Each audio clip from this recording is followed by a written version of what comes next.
Bonsoir à tous et bienvenue dans votre page spéciale. Aujourd'hui, on accueille un artiste originaire de Madagascar qui nous vient de Paris. Il vient pour la première fois aux Antilles et il s'appelle Mick. Bonsoir Mick. Bonsoir. Bonsoir Mick et je dirais même Manaon. Mais t'étais pas loin.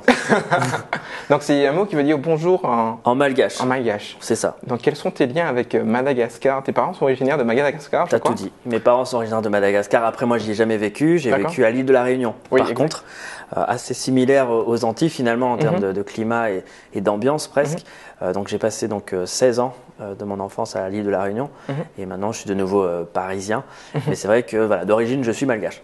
Et tu es déjà allé à Madagascar? Oui, 2 fois, en vacances. En vacances. Ouais. Mais c'est vrai que culturellement, je me sens plus réunionnais, curieusement, parce que j'ai vécu toute mon enfance là-bas. Mais de sang, je suis malgache. Quelques mots de créole réunionnais, ça s'évoque? C'est assez proche du créole martiniquais. Par exemple, vous dites, je crois, Saïdia, je crois. Voilà. Ouais. Et moi, je vais dire, comment il est? Voilà. Ok, d'accord. On peut se comprendre un peu. Donc, tu as grandi à La Réunion, puis sur Paris. Mais dans tout je dirais, ces voyages ou ce vécu, comment tu as connu Christ? Je suis né dans une famille qu'on dit une famille chrétienne. Donc mes parents allaient déjà à l'église, j'allais à l'école du dimanche. Donc on va dire je suis tombé dedans quand j'étais petit. Un peu comme pour la musique d'ailleurs, parce que mon père est professeur de musique. Du coup, j'ai suivi cette culture chrétienne. Donc très vite, j'ai compris qu'il y avait un problème avec le péché, tous ces mots que j'ai compris très très vite, et que j'avais besoin d'un sauveur.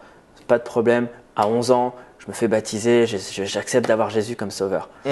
Mais après, comme beaucoup de jeunes, on cherche nos expériences perso, tu vois. Et c'était plus au niveau de mon adolescence que je commençais à découvrir qu'en fait, je suis vraiment, vraiment pourri à l'intérieur et je fais vraiment des très mauvais choix. Et en fait, je me suis très vite rendu compte que Jésus, Seigneur, par contre, c'est compliqué et ça, j'aimais pas. J'ai dit, ok, j'ai quelqu'un qui me sauve la vie, d'accord, mais je veux décider de faire ce que je veux. J'ai 16 ans, je me fais plaisir, tu vois. Et très vite, je me suis rendu compte que ces choix-là, en fait, me rendaient vide et pas heureux. Et surtout, je développais une sorte de duplicité. Je faisais le Matthieu qui faisait plaisir à la famille et à l'église et qui est le bon chrétien. Et à côté, un Matthieu complètement différent pour qui le maître, c'est Matthieu. Et à un moment, il fallait faire un choix. Et c'était plus vers un peu plus tard dans mon adolescence, vers 18, tant que j'ai vraiment décidé de trancher et me dire non, on ne peut pas servir de maître. Et Jésus, je t'accepte vraiment comme mon Seigneur parce que je réalisais en fait à quel point j'étais vraiment mauvais. Est-ce que c'est pas ce que tu racontes un peu dans Religion d'apparence et Sauvé par la foi? Exactement. Dans plusieurs morceaux, dont ceux que tu mentionnes effectivement, c'est que le problème de l'apparence, c'est quelque chose que pour le coup j'ai vraiment vécu. J'avais comme besoin d'être accepté dans les deux mondes. Sauf qu'à un moment donné, il faut être soit blanc, soit noir, soit chaud, soit froid, mais pas tiède. Et ça, je le dis aussi dans Action et Vérité. Exact. Voilà, et QCM aussi. QCM bien, oui. Tu as revu tes classiques. Ah bah oui. Voilà, ouais. C'est quelque chose pour moi, c'est une problématique qui était très présente dans mon adolescence. Et qui peut me poursuivre toute ma vie. Je dis pas que là j'ai atteint un niveau de disciple, de serviteur parfait, mais par contre, voilà, c'est quelque chose qui me tient à cœur et pour ça, j'utilise la musique pour en parler aux jeunes ou aux moins jeunes qui pourraient traverser ça et ces problèmes d'identité et de se dire, à un moment, mec, tu vas devoir trancher, quoi. On a l'impression que, on s'est déjà rencontrés. Ouais. On s'est croisés en Suisse, ouais. Et j'ai l'impression que quand j'écoute tes albums et tout, j'ai l'impression déjà de te connaître, c'est-à-dire qu'à travers tes textes, on dirait que tu parles de toi, de ton expérience, de ta conversion, de ta vie sentimentale, de ton rapport à l'église, aux parents. Est-ce que c'est un peu ça dans tes textes? Oui, tu racontes ton vécu. Il y a ça. Et je pense que moi, ça me fait du bien. C'est presque déjà un peu thérapeutique pour moi, d'une part. Et je me dis, d'un artiste, c'est aussi ce que j'attendrais, moi, en tant qu'auditeur. Me dire, la musique, je veux que ça soit l'extension de la personne qui la pratique et pas juste un masque. Et je me dis, moi, vous voulez savoir qui est Matthieu, parce que mon vrai prénom c'est Matthieu, et je me dis, vous voulez savoir qui est Matthieu? Matthieu, il a ces combats-là. Matthieu, il a vécu ces choses-là. Matthieu, il kiffait une fille. Donc Matthieu, il a prié parce qu'il a kiffé cette fille. Mais le Seigneur a continué à travailler, je me suis marié avec cette fille. Alors il faut que j'en parle parce que ma musique, c'est mon journal intime. Bien sûr, il y a des choses avec sagesse à ne pas forcément tout raconter. Exact. Mais c'est vrai que c'est important pour moi et ça me fait plaisir que tu le dises, que les gens voient finalement ce que je vis, si ça peut les aider, en plus de ça, alors là c'est gagné parce que et j'ai la joie parfois d'entendre des retours des jeunes ou des moins jeunes qui me disent ce morceau, j'arrivais à m'identifier et ça m'a aidé dans tel chemin et je t'encourage et puis ça fait une bonne dynamique. Exact. Donc, ouais. Le premier morceau que j'ai écouté de toi s'appelle Le pouvoir d'une parole. Ouais. Et j'ai vraiment kiffé et tout, l'histoire et tout derrière, qui fait une sorte de cercle vertueux. Bien vu, ouais. Et j'ai vu que ton inspiration aussi, tu l'utilises. Elle vient des films, elle vient des dessins animés, elle vient des classiques de la littérature française, même des films français. Est-ce que c'est un peu là ton inspiration ou d'où vient ton inspiration? De l'art en général, sous toutes ses formes, même de la cuisine. Je me dis, dans l'art, que ce soit l'art culinaire, alors la peinture, tu as du bon à prendre. Et souvent, on se dit, ah, je suis musicien, je vais m'inspirer forcément que des musiciens. Et encore pire, c'est de se fermer sur, je suis rappeur, alors je vais m'inspirer de ce que font les rappeurs. Quand je dis la musique, je suis impressionné et fasciné quand je vois des chefs piocher avec soin chaque ingrédient et penser. Et moi, dans mon beatmaking, par exemple, quand je sample, je me dis, chaque son est intéressant à analyser, à utiliser. Par rapport au film, justement, quand je regarde un film, j'essaie de voir l'esthétique générale et comment le mec a réfléchi à son scénario. Et ça m'a influencé du coup pour le pouvoir d'une parole. Je me suis dit, ouais, c'est trop bien de faire un truc un peu décousu, de commencer par le milieu et de continuer avec la fin. Ouais. Voilà. Et je me suis dit, pourquoi on fait pas ça dans les morceaux? Enfin, il y en a qui le font, mais peut-être trop peu. Pourquoi je le ferais pas aussi? Et c'est pas réservé qu'à la musique. Et puis on peut ainsi de suite prendre des exemples sur la peinture, la sculpture, etc. Donc la littérature. Et ça enrichit tout de suite une œuvre, je pense. Et comment tu écris? Est-ce que c'est tôt le matin ou tu es dans le métro et puis tu écris? D'où viennent tes moments d'inspiration? C'est ça le truc, c'est qu'ils peuvent arriver n'importe quand. Et parfois, ils peuvent ne pas venir. Et ça, il faut l'accepter, de dire, il y a des moments où j'ai vraiment pas d'inspiration. C'est la feuille blanche? C'est la feuille blanche. Et c'est énervant, c'est frustrant. Tu te retrouves devant une feuille, tu dis, mais j'ai envie d'écrire quelque chose, mais ça vient pas. Et donc, ça peut venir n'importe où. Tu l'as mentionné, là, dans les transports en commun, quelque chose de très familier pour un Parisien comme moi. Et donc, ça peut arriver là. Quand je suis témoin d'une scène particulière, quand je suis blessé, par exemple, ou contrarié par quelque chose, ou quand je suis très content ou malheureux, quand je suis en voiture. Ça peut venir n'importe quand et parfois c'est bien, j'ai toujours un petit calepin pour noter quelques pensées ou quelques rimes qui me viennent à l'esprit. Ouais. J'ai l'impression aussi que de l'album Relecture qui est sorti en 2012 ouais. Et Plumas Cantal qui est sorti en 2014, il y a un pas qui a été fait. On dirait que tes paroles sont plus directes au fait, comme Action Vérité, Maman, c'est ça le titre. C'est ça, oui. Ouais. Il y a quand même, je sais pas, on parle du dessin animé et tout. Ouais. Et là, on parle d'un truc un peu direct. Un peu plus profond. Un peu plus profond. Est-ce que c'est un peu ça que tu as voulu parler aussi dans Plus Bas Scandale? Ouais, je pense qu'à un moment donné aussi, tu te dis, j'ai aussi des choses profondes à partager. Et c'est aussi un pas plus personnel. C'est comme si je me lançais au défi. C'est bien, Mathieu, tu fais plaisir un peu à tout le monde avec Relecture, tu fais sourire, tu fais rigoler. Est-ce que tu ferais le pas d'être un scandale, tu vois, d'être un écrit, qu'on puisse polémiquer un peu sur tes textes? Ah oui, attends, il prend quand même position, ce jeune garçon. Bon, j'avais 24 ans, je crois, au moment de Plumas Scandale. Il prend position, donc finalement, ouais, il a quand même quelque chose à dire. Et c'est un pas, hein, tu peux te dire, est-ce que je vais continuer tout le temps à essayer de faire plaisir aux gens? Donc je suis un peu celui qui fait plein de blagues et qui fait des jeux de mots sympas et je caresse dans le sens du poil. Ou à un moment, comme dans Action et Vérité, j'ai dit, attends, il y a un problème, il y a une autre manière de vivre notre foi, il faut parfois les dénoncer. Il y a certains problèmes qu'il faut dénoncer ou des problèmes personnels, hein, des problèmes aussi. Voilà, moi, est-ce que je vis bien mes choses? Est-ce que si c'est pas bien, est-ce que j'en parle aussi? Et voilà. Donc effectivement, c'était un pas que je souhaitais faire à partir de Plumas Scandale. Et est-ce que tu t'attendais à arriver à aujourd'hui? Ça dit que quand tu as sorti les mixtapes un peu, enfin des sons qui n'étaient pas sur des albums, on a parlé de Sauvé par la foi et les religions d'apparence. Maintenant, tu es sur Dijon, tu vas en Suisse, tu vas aux Antilles. Est-ce que tu fais des albums? Est-ce que tu t'attendais à ce que ça devienne aussi... Quand j'ai commencé, j'aurais jamais cru ça. Tu vois, je te dis honnêtement, quand j'étais dans l'avion pour venir ici en Martinique, j'avais les larmes aux yeux. Pas parce que j'ai peur du décollage ni de l'atterrissage, pas du tout, je me sens très bien. Mais j'avais vraiment les larmes aux yeux parce que je me dis, mais Seigneur, tu es grand et tu es plein de grâce. Quand j'ai commencé, j'ai pas de manager, j'ai pas de label, personne ne me book mes concerts. Toutes les portes sont ouvertes par Dieu. Et c'est une vraie grâce et je ne mérite rien si ce n'est de faire ce que Dieu me demande de faire. Et là, il me dit, c'est comme s'il dit, Mathieu, là, je t'emmène en Martinique maintenant, ton talent. C'est pas ton talent, c'est le talent que je t'ai donné va te permettre aussi d'ouvrir des portes en Martinique. Et je dis mais c'est fou. Enfin, déjà voyager dans la France c'était une grâce et je dis merci Seigneur. Là maintenant qu'on traverse des océans toujours pour ce même message avec cette même plume, tout a commencé dans une chambre à écrire des rimes. Je dis Dieu est grand et toute la gloire lui revient parce que pour le coup je suis vraiment juste un instrument et la preuve de sa grâce parce que je suis vraiment pas plus méritant qu'un autre. Hier à Dijon, aujourd'hui à Martinique, demain en Guadeloupe. Est-ce que tu t'es déjà produit à Madagascar ou à La Réunion? c'est un rêve, c'est une prière. Et mon manager, Dieu, va décider de la date. J'y crois et j'aimerais. Et ça serait même une grande victoire parce que je me dirais retour aux sources pour mes racines, mais aussi pour mon enfance, pour mes amis qui sont encore là-bas. Donc j'aimerais. Mais après, Dieu ouvrira ou fermera les portes. Mais j'aimerais beaucoup, ouais.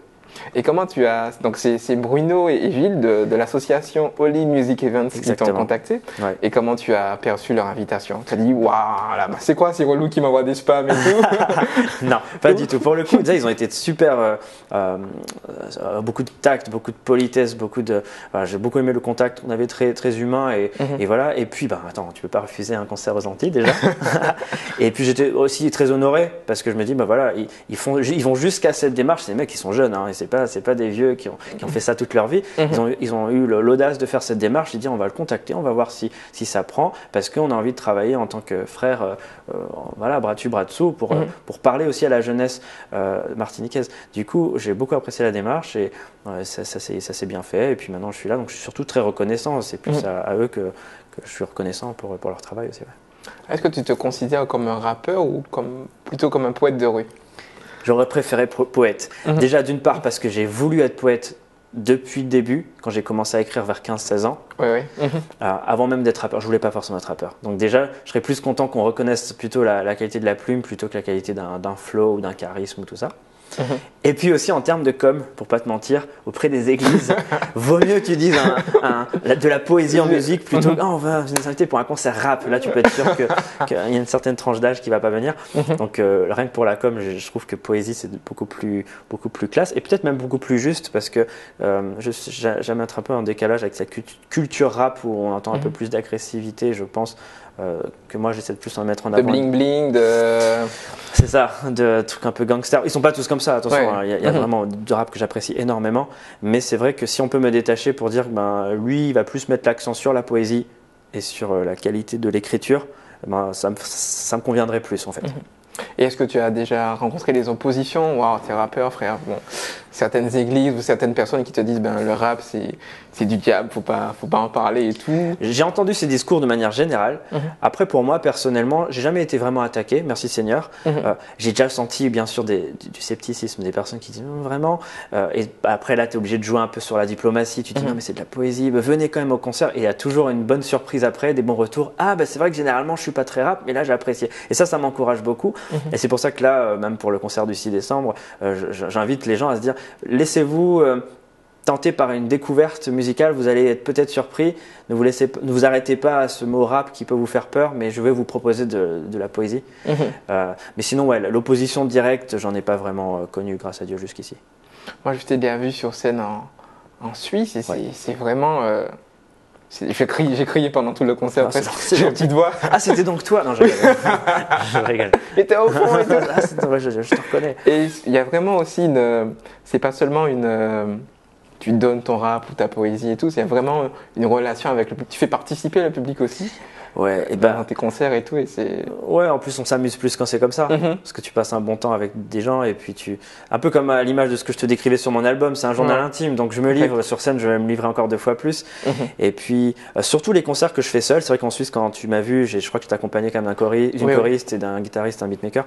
Quand je suis tout seul, j'ai encore moins le choix. Je me dis, je suis tout seul, il faut quand même bien meubler les choses. Donc pour moi la participation et la présence d'un public est vitale pour qu'on passe tous une bonne soirée et pas que moi qui m'éclate sur scène à faire mes chansons et qui me casse. J'aime qu'il y ait quand même une bonne énergie ensemble. Comment tes parents ont reçu la nouvelle? Maman, papa, je vais devenir beatmaker ou poète de rue ou rappeur. Comment ils ont perçu la nouvelle? Très bien. Et puis je pense que c'est plus facile, comme je te disais, parce que je suis passé par la poésie d'abord. Donc quand un petit garçon, j'avais quand même 15 ans déjà, présente à ses parents des poèmes, c'est beaucoup plus rassurant, je pense, à la place d'un parent, que s'il te vient avec un beat super lourd et un flow un peu agressif, dire je veux faire ça de ma vie. Donc là les parents, je peux comprendre qu'ils seraient un peu inquiets. Là je suis plus venu avec de la poésie, donc je présente ci, présente ça, après je dis mais en fait maintenant mes poésies je les fais sur de la musique, donc regardez, écoutez ce que ça fait. Puis avoir un père prof de musique, il avait tout de suite aussi l'oreille critique pour me dire attention au niveau du sens du rythme, il faut respecter ci, respecte ça. Donc ça a été très bien accueilli, encore une fois, merci Seigneur, parce que ça ne m'a pas bridé, ça ne m'a pas empêché d'exprimer ce don et cette joie que j'avais à faire ça. Et je suis très reconnaissant envers mes parents d'avoir eu cette ouverture quand même d'esprit. Mick, t'as fait des études? Est-ce que tu as fait des études de musique ou de politique? Et puis aujourd'hui, de manière professionnelle, comment tu te situes? J'ai fait des études jusqu'en master 2E, j'ai fait du management marketing. Et du coup, après, j'ai un boulot dans le milieu séculier. Je travaille pour un site de vente en ligne. Et la question du MIC à plein temps se pose tout récemment. C'est en cours de réflexion et surtout en cours de prière avec ma femme. Du coup, on prie beaucoup pour ça, pour savoir si Dieu permettrait, ou si Dieu voudrait, et si je ressens cet appel, ou si ce serait sage, parce qu'il y a aussi des enjeux, même les réalités financières aussi à prendre en compte. Donc voilà, c'est en cours de réflexion. Si Dieu le permettrait, super. Et s'il faut avoir toujours un pied dans le monde séculier, qu'il en soit ainsi, quoi. Alors, on a l'habitude de voir Mick sortir un album tous les 2 ans, 2010, 2012, 2014, 2016. Est-ce que l'année prochaine, on aura un nouvel album de Mick? A priori, oui. Oui. A priori, 2018 sera une date de sortie d'album. C'est en cours de préparation. Il y a pas mal de choses qui se font déjà dans l'ombre et j'ai hâte en fait de vous partager ça. On peut avoir quelques exclus. Il y aura combien de titres? Ça va sortir encore? Non. Tu forces. Je rigole. Non, mais oui. A priori, il y aura jusqu'ici dans ma tête, parce que ça bouge beaucoup dans ma tête. Parfois, je change d'avis toutes les heures. Mais là, a priori, ce serait un 12 titres. Okay. Un 12 titres. Et voilà, ça, je vais le dire en exclu. Tu as mentionné tout à l'heure le fait que c'était beaucoup plus des mixtapes aussi. Enfin, mes albums, en fait, c'est vraiment des albums et c'est fait maison. À partir du moment où c'est fait maison, tu as quand même un décalage avec des choses qui se sont faites dans des studios pro. Ne serait-ce que le mix, le mastering, etc. pour ceux qui s'y connaissent un peu. Pour ce nouvel album 2018, ça sera pro. Dieu voulant. On va mettre un peu plus de temps et d'énergie et de sous dedans pour qu'on fasse un travail de qualité. Donc du coup là, ça serait un peu ça le pacte entre le dernier album Nuntius de 2016 et celui que je prépare pour 2018. Je me dis, Dieu voulant, on va entendre une différence en qualité de son, qualité de texte et tout, parce que là j'ai envie de faire le vrai album de Mick et considérer tout ce qui a été fait avant comme des mixtapes. Donc c'est un peu le programme et l'objectif, mais tout ça dans la prière et j'espère que ça pourra se concrétiser. Et est-ce qu'on va retrouver des problématiques de jeunes? Dans tes albums, tu parles surtout de problèmes comme avec les parents ou peut-être avec les relations garçon-fille. Est-ce qu'on va retrouver un peu ces problématiques dans cet album? Je grandis et j'évolue. Donc je vais mettre des problématiques qui me suivent. Donc forcément, peut-être moins, tu vas retrouver des problématiques d'ados ou d'enfants, ou voilà, de relations avec les parents. Mais il y a aussi une mise à jour. À 30 ans, j'ai une relation avec mes parents qui est un peu différente. J'ai une relation maintenant d'homme marié, alors qu'avant, c'était pas le cas. J'ai des nouvelles problématiques au niveau du boulot. Justement, tu vois, de la vie financière. Il y a des nouvelles choses. Et ça va me suivre dans l'album, effectivement. Toujours un peu dans cette même optique du journal intime. Donc, oui, il ne faut pas trop s'attendre à du relecture. Musicalement, je fais tout pour que ça soit toujours au top. Mais après, dans le contenu, ça va suivre Mathieu. Est-ce que tu penses que, je ne dis pas que le public va se perdre dans le nouvel album, mais est-ce que tu penses que le public jeune pourra se retrouver dans... Parce que c'est peut-être des problématiques qui vont l'intéresser peut-être plus tard, donc ils vont Alors c'est pour ça que les autres mixtapes sont toujours importantes. Au pire, il y a un jeune qui dit ton nouvel album, ça me parle pas, va écouter Relecture. Reste sur Relecture si tu veux. Mais je pense que oui, je pense quand même que ça parlera. C'est toujours aussi mon objectif d'essayer d'être assez encourageant pour un bon panel, que ce soit les grands-parents comme les enfants, qui puissent quand même comprendre de quoi je parle, que ça reste accessible. Donc je pense et j'espère quand même que le maximum de générations sera touché et impliqué et se reconnaîtra quand même un peu dans les titres, dans le 12 titres qui arrivera. À Martinique, on a senti peut-être un peu pour retourner au rap et tout, un peu de retenue, je dirais. Par rapport à tout ce qui est rap, dans les églises, poésie de rue. Est-ce que tu veux un peu changer cette mentalité en proposant de la poésie de rue, comme tu as dit, mais est-ce que tu comprends aussi parfois que certaines églises aussi... Je peux comprendre. Je peux comprendre la réticence parce que ce qu'on entend, dès qu'on voit le premier truc qu'on met à la radio, si on dit Racine Radio Rap et qu'on va écouter du rap, ça fait peur, c'est pas rassurant du tout. Donc je comprends, je veux pas critiquer ce scepticisme. Après, j'encourage quand même les anciens ou les personnes un peu conservatrices à quand même garder une oreille ouverte parce que il y a un résidu, il y a une génération qui veut faire les choses différemment. Tu parlais de la Martinique, j'ai entendu donc Fola par exemple, c'est quelqu'un qui a cette belle plume et j'encourage beaucoup à prendre le temps d'écouter et de se dire attention, tout n'est pas mauvais. Il y a du bon à prendre. Et je pense que ça va venir avec le temps, en métropole aussi. Hein, c'est le même combat un peu partout. Hein. Ça avance progressivement. Plus il y aura des personnes qui arriveront à présenter un contenu différent, de qualité, avec de la profondeur, avec du tact, de la clarté, plus les gens se diront « Ok, je comprends en fait que dans le rap, il y a de ça et il y a de ça. Il y a quand même du bon à prendre. Je ne veux pas dire le rap égale le mal. » Donc, mais j'y crois avec le temps. C'est mon combat de toute ma vie. Hein. J'ai entendu ça tout le temps. Mais je sens quand même que les mentalités changent doucement et c'est encourageant. Quel artiste que tu aimes? Si Mick prend ses écouteurs, il ouvre son portable, quel artiste qui est dans sa playlist favorite? Mick est resté très collé aux années 90-2000. J'ai pu avancer après, je suis bloqué. Alors, c'est beaucoup d'artistes, pas forcément dans le milieu chrétien, même si, mon milieu chrétien, par exemple, j'aime beaucoup Kirk Franklin. Donc, j'aime beaucoup Lauryn Hill. Alors, je suis passé dans le milieu séculier d'un coup, mais j'écoute des rappeurs à l'ancienne, Nas, vraiment dans le milieu plus francophone, c'était Oxmo Puccino, des lyricistes comme ça. Mais c'est vrai que je suis resté très attaché à une culture très R&B, soul des années 90-2000. Donc si tu cherches ma playlist, tu vas pas trop retrouver des trucs très actuels. Mais voilà, c'est vraiment l'univers soul, jazz, funk et R&B et tout ça. Sur la table de chevet de Mick, quel livre qu'on peut retrouver? Quel livre, quelle lecture qu'on peut retrouver? Je ne veux pas faire dans l'originalité, mais la Bible, en fait. Et je devrais lire plus souvent. Ma femme me fait la remarque pour dire que ça peaufinera mon écriture. Je lis, mais j'écris plus.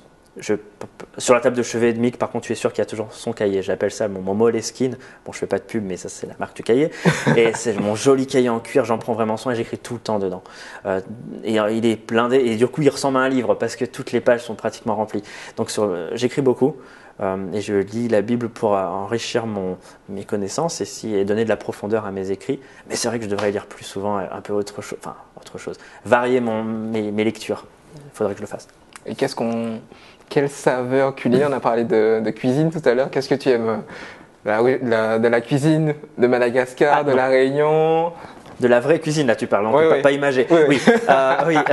Non, mais moi je suis gâté ici. Hein. Ici, c'est une cuisine un peu cousine, sans jeu de mots, entre Madagascar, la Réunion et ici aux Antilles, tout ce qui est toujours à base de riz avec une bonne viande, la bonne sauce. Tu connais les rougailles saucisses à la Réunion, les caris poulets. Et là, je sais qu'ici vous faites du bon poisson. Je suis arrivé depuis quelques jours, quelques heures même ici, donc j'ai pas encore tout découvert. Je pense que vous allez me surprendre par des belles choses. J'espère qu'on va je pense que tu vas retourner ici. Je pense qu'il faut que je fasse attention, mais je m'inquiète pas pour ça. Mais c'est vrai que la gastronomie des îles, c'est quelque chose que j'aime particulièrement. Alors, en entendant, pardon, je ne sais pas si tu as vu le film War Room. Si. Oui. Ouais. Et j'ai l'impression que dans Post-it en vrac, c'est un peu ta War Room un peu. Ouais. Tu colles des post-it et tout. Est-ce que c'était un peu comme ça et tout? Ouais, alors j'avais écrit Post-it en vrac bien avant d'avoir vu War Room. Hein. Mais oui, c'est un peu cette idée, c'est de se dire il y a une certaine intimité qu'on peut avoir avec Dieu et de se dire non mais la prière c'est très vaste, c'est très large, je peux vraiment parler de tout. Quand tu as un pote, quand tu as un ami assez proche, tu parles vraiment de tout, tu fais un étendu de tous les thèmes. Et Dieu, le créateur de l'univers, le tout-puissant, il est là, il dit bon alors, tu veux parler de quoi? Pourquoi on se prive? Pourquoi on se limite à quelques sujets? Alors je me suis dit s'il y avait un tableau, je pouvais noter toutes sortes de sujets, je le ferais. Et tout est parti de là, de cette question de post-it en vrac. Donc oui, c'est ma war room, c'est mon intimité avec Dieu, c'est ma façon d'organiser aussi les choses, parce que je suis super maniaque aussi, donc ça correspond bien au personnage. Une qualité de Mick, de Mathieu? On dirait que c'est un entretien d'embauche. Non, la rigueur comme dans le travail musical. J'ai pas trop de choix parce que je fais beaucoup de choses tout seul et ça me plaît. Donc dans ce cas, si tu veux faire de la qualité quand tu es tout seul, il faut quand même être rigoureux. Depuis le beatmaking jusqu'à l'écriture des paroles, jusqu'à l'enregistrement, jusqu'au mixage, au mastering, comme je fais un peu tout seul. Si tu veux que ça soit écouté et apprécié, il faut quand même être rigoureux. Donc je dirais plutôt de la rigueur dans le travail. Et un défaut à améliorer? Ça serait plus un axe d'amélioration et de progression. Et ça, je le sais, on est beaucoup à me le dire. C'est justement cette qualité-là. De vouloir tout faire tout seul, on gagne aussi en fait, à être bien entouré. Je suis bien entouré, mais je pense que je gagnerais à faire encore plus confiance et peut-être déléguer certains trucs. Et c'est ce que je vais essayer de faire avec le nouvel album en me disant, bon écoute, on va appeler des studios pour qu'ils me fassent le mix et le mastering. Comme ça, moi, je peux me concentrer que sur la partie prod et écriture. Donc, déléguer davantage et se dire, ben ouais, les autres, c'est bien aussi. Et puis, c'est une richesse vraiment énorme. Et il y a des gens qui sont très bons dans les domaines que moi, je suis, dans lesquels je le suis moins. Du coup, voilà, peut-être un peu plus m'ouvrir dans mon travail. Tu vas te produire en Martinique et en Guadeloupe. Ce serait ta première scène antillaise. Ouais. Quelques, peut-être peur, je dirais pas peur, mais quelques appréhensions. Ouais, en fait, tu sais quoi, c'est exactement, je sais pas si tu l'as déjà fait, mais c'est comme si tu correspondais avec une fille que tu n'as jamais vue, et là vous allez vous rencontrer en vrai. Non, ça m'est jamais arrivé, mais tu vois,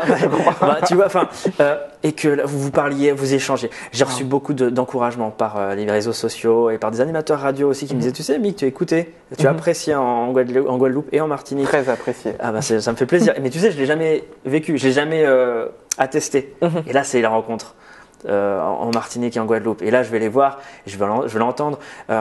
Et donc oui, une petite traque parce que je me dis, t'inquiète, ça va bien se passer parce qu'il m'apprécie. Mais oui, mais qui te dit que… Donc c'est exactement comme un petit rendez-vous amoureux. Enfin, je sais pas si l'analogie est sympa, mais en tout cas, voilà. Très belle analogie.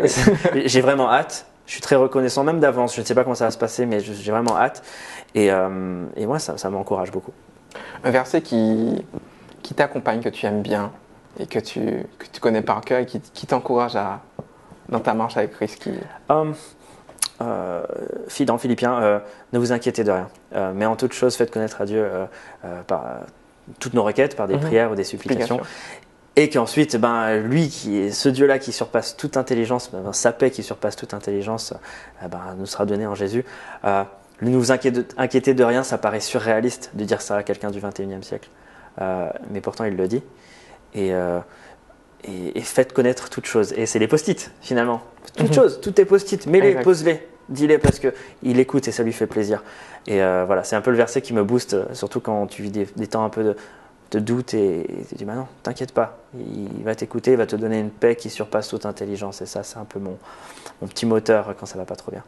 Il y a des artistes qui se lancent comme Hendrik J qui vont se produire en Martinique avec toi, comme Shadi qui était un peu dans le milieu.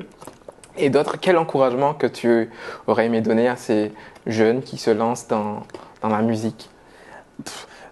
Déjà, quand j'entends l'impact qu'ils ont, moi je ne les ai pas encore rencontrés personnellement, j'ai hâte, ça va pas tarder et je suis très content de pouvoir échanger avec ces artistes. Mais j'entends déjà les retours des uns et des autres, du public qui me disent « ces mecs-là, ils sont bons, ils sont passés par ceci et par cela ». Visiblement, ils se sont aussi un peu exposés, ils ont partagé un peu leur parcours. Et ces retours-là, il faut qu'eux, ils le sachent que voilà, ça marche, vous portez du fruit les gars. Donc moi, je ne suis pas là pour leur donner plus d'encouragement parce que peut-être que c'est eux qui vont plus m'encourager finalement. Mais si j'avais quelque chose à leur dire, c'est les gars, je ne vous connais pas bien, mais ce que j'entends de vous, ça porte du fruit. Donc continuez à faire ce que vous faites et travaillez bien dans votre domaine parce que ça marche et les gens sont impactés et il y a des bons retours. Merci Mick. Merci à toi. Je suis vraiment contente de… Je rencontre, la première fois que je t'ai vu, je tremblais et tout, et là c'est un plaisir de t'avoir encore dans les studios de Graphie TV, ici en Martinique. Je te souhaite bon courage, je serai au concert.